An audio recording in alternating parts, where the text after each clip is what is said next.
লালমনিরহাটের পাটগ্রাম পৌরসভার দক্ষিণ কটতলী এলাকায় ৬৬ বছর বয়সী শরীফুল ইসলাম সম্প্রতি ২২ বছর বয়সী কলেজ ছাত্রী আইরিন আক্তারকে বিয়ে করেছেন।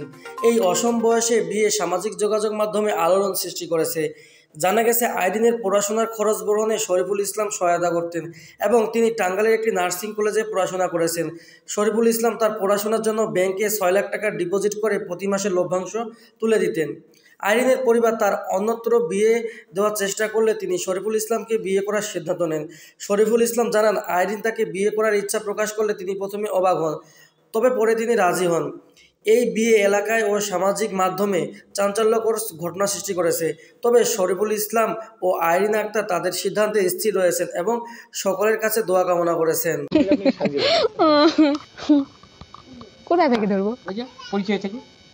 এটা হচ্ছে যে আমার বাবা মূলত রাজি ছিলেন না, কারণ ওনার বয়সটা বেশি ছিল। সেদিক দিয়ে আমার বাবা চিন্তা করছে যে আমার মেয়ে তো একটা যুবতী মেয়ে, কিভাবে আমি বুড়ো বয়সের সাথে বিয়ে দিব। সেদিক থেকে উনি কোনোভাবে রাজি হচ্ছিলেন না। পারিবারিকভাবে এটা প্রস্তাব দেওয়া হয় ওনাকে। তারপর এদিকে আবার আমার সবাই অলরেডি রাজি। যেমন আমার ভাই, বড় বোন, ফুপা। বড় বোনের বিয়ে হয়েছে 2014 সালে। তো আমার ইনি যে হাজব্যান্ড বর্তমান, ওনার সাথে আমার পরিচয়। উনি আসলে হয় আমার ভগ্নিপতির নানা। তো সেখান থেকে আমার পরিচয়। তখন আমি ক্লাস 4-এ পড়তাম। তো উনি আমার মেধাশক্তি দেখতো যে মেয়েটা পরিশ্রমী আছে, পড়াশোনা করতে পারবে যদি একে সাপোর্ট দেওয়া যায়। তো ওনার একটা স্বপ্ন ছিল, আমার বোনের একটা ননদ ছিল, যে আমরা আবার দুইজনে একই ক্লাসে পড়তাম। ক্লাস 4 থেকে ওর সাথে আমার পরিচয়। দুইজনে আমরা পিএসসি পাশ করি। পিএসসি পাশ করার পরে নানা একটা কথা বলছে যে দুজন আমি একসাথে ডিপ্লোমাতে পড়াবো। তো সেখান থেকেই ওনার স্বপ্ন দেখা শুরু।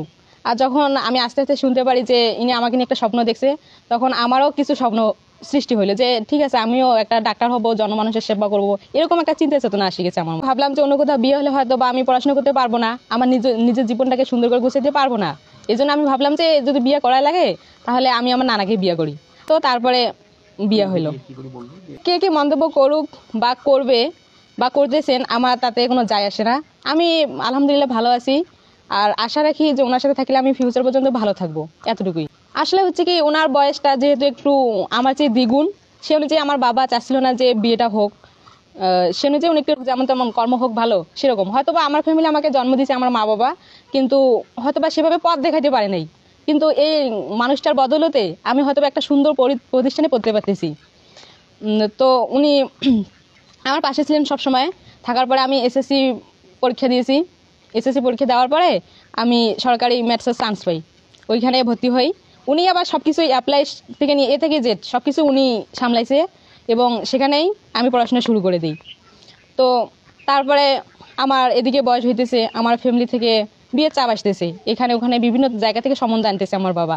তো হয়তো বা আমার ওইরকম আমার বাবা যেগুলো সম্বন্ধ আনতেছে আমার ওগুলো পছন্দ হইতেছে না, হয়তো বা বিভিন্ন কারণে হইতেছে না। তো এর মধ্যে নানা জানতে পারে যে আমার বিবাহ হইতেছে অন্য কোথাও।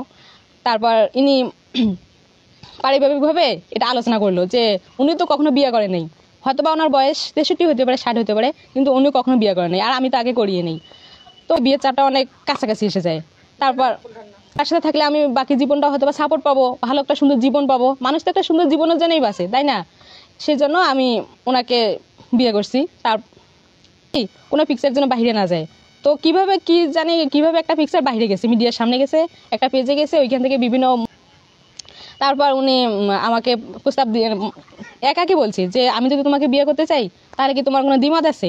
আমি বলছি না, দ্বিমত নাই। আমিও ভাবলাম যে লোকটা আমার সবসময় পাশে ছিল, অনেক সাপোর্ট করছে, হয়তোবা মন্তব্য করতেছে।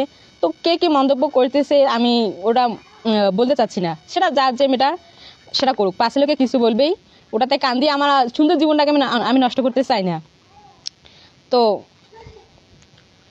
আমি সবার কাছে দোয়া চাই যেন আমাদের দাম্পত্য জীবন সুখের হয়, এতটুকুই।